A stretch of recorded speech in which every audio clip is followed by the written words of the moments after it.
உத்தரகாண்ட் மாநிலம் டேராடூன் அருகே தண்ணீர் பிரச்சினை காரணமாக இரு சமூகத்தினர் இடையே ஏற்பட்ட தகராறில் வன்முறை வெடித்துள்ளது.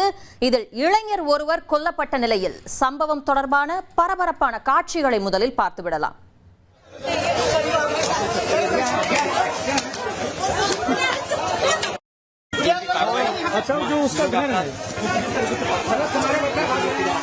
गांव का इलाका है या खेत है, यहाँ पर पत्थरों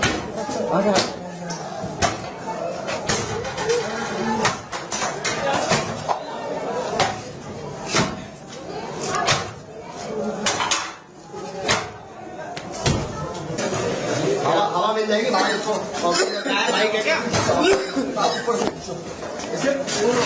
रेता रेता रेता इकट्ठा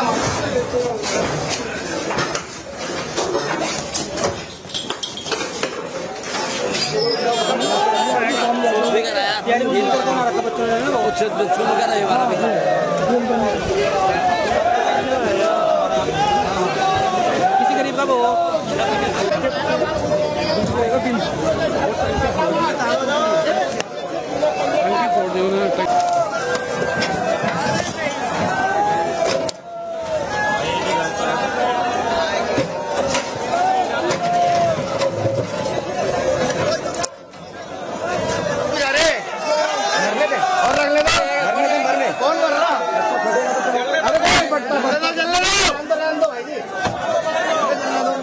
चलाने के लिए लगा रखी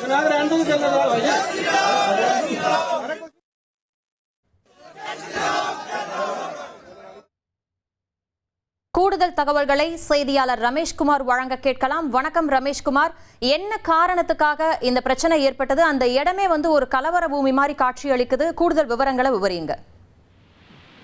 உத்தரகாண்ட் மாநிலத்துல வேளாண் நிலத்திற்கு தண்ணீர் பாய்ப்பு தொடர்பாக ஏற்பட்ட தகராறு இரண்டு சமுதாயத்தினரிடையேயான வன்முறையாக மாறியிருக்கிறது.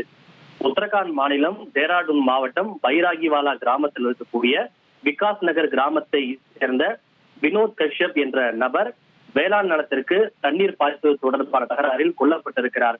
இரண்டு பிரிவினரிடையே தகராறு ஏற்பட்டதாகவும் அதில் வினோத் கஷ்யப்பை மற்றொரு தரப்பை சேர்ந்தவர்கள் கோடரி, சுத்தியல் உள்ளிட்ட கடுமையான ஆயுதங்களால் தாக்கியதில் அவர் படுகொலை செய்யப்பட்டதாக கூறப்படுகிறது. அவர் மட்டுமின்றி அவரது சகோதரர் உட்பட அவரது உறவினர்கள் 3 பேரும் இதில் படுகாயமடைந்திருக்கிறார்கள்.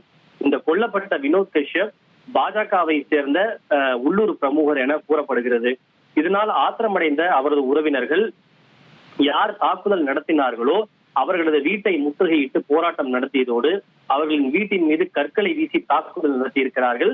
மேலும் வீட்டிற்கு தீ வைத்ததாகவும் கூறப்படுகிறது. அதாவது கொல்லப்பட்ட வினோத் கஷ்யப் இந்து சமூகத்தை சார்ந்தவர், தாக்குதல் நடத்தியவர்கள் இஸ்லாமிய சமூகத்தை சார்ந்தவர்கள் என கூறப்படுகிறது. 2 பேரும் சம்பந்தப்பட்ட இருவருமே வேறு வேறு சமூகத்தை சேர்ந்தவர்கள் என்பதால் இது கிட்டத்தட்ட மத மோதலாக மாறக்கூடிய சூழ்நிலை என்பது ஏற்பட்டிருக்கிறது. இந்த பதற்றம் அதிகரித்து வருவதை தொடர்ந்து உத்தரகாண்ட் மாநில அரசின் சார்பில் புல்டோசர் கொண்டு வரப்பட்டு தாக்குதல் நடத்தியவரின் இல்லம் புல்டோசர் கொண்டு இடிக்கப்பட்டிருக்கிறது. 2 பிரிவினரிடையே அங்கு ஒரு பதற்றமான சூழல் காணப்படுவதால் காவல்துறையினர் ஏராளமான அளவில் குவிக்கப்பட்டு அங்கு பாதுகாப்பு பலப்படுத்தப்பட்டிருக்கிறது. வன்முறை சம்பவங்கள் மேலும் அதிகரித்து விடாமல் இருப்பதற்காக அங்கு தொடர்ந்து நடவடிக்கை எடுக்கப்பட்டு வருகிறது. காவல்துறையினர் 25க்கும் மேற்பட்ட அடையாளம் தெரியாத நபர்களின் மீது வழக்கு பதிவு செய்திருப்பதோடு கண்காணிப்பை அங்கு தீவிரப்படுத்தி இருக்கிறார்கள். நன்றி ரமேஷ்குமார். 1,31,00,000 மனங்களை வென்ற தந்தை டிவி யூடியூப் சேனல். தவிர்க்க முடியாத தம்ப்நெயில், கலக்கலான கான்டென்ட்ஸ். நீங்களும் இந்த குடும்பத்தில் இணைய இப்பவே சப்ஸ்கிரைப் பண்ணுங்க. அசுரபலம் கொண்ட எங்கள் டிஜிட்டல் கரங்களில் உங்கள் விளம்பரங்களை சேர்க்க வாட்ஸ்அப் பண்ணுங்க. 8939888838. Email advtthanditv@dttv.in.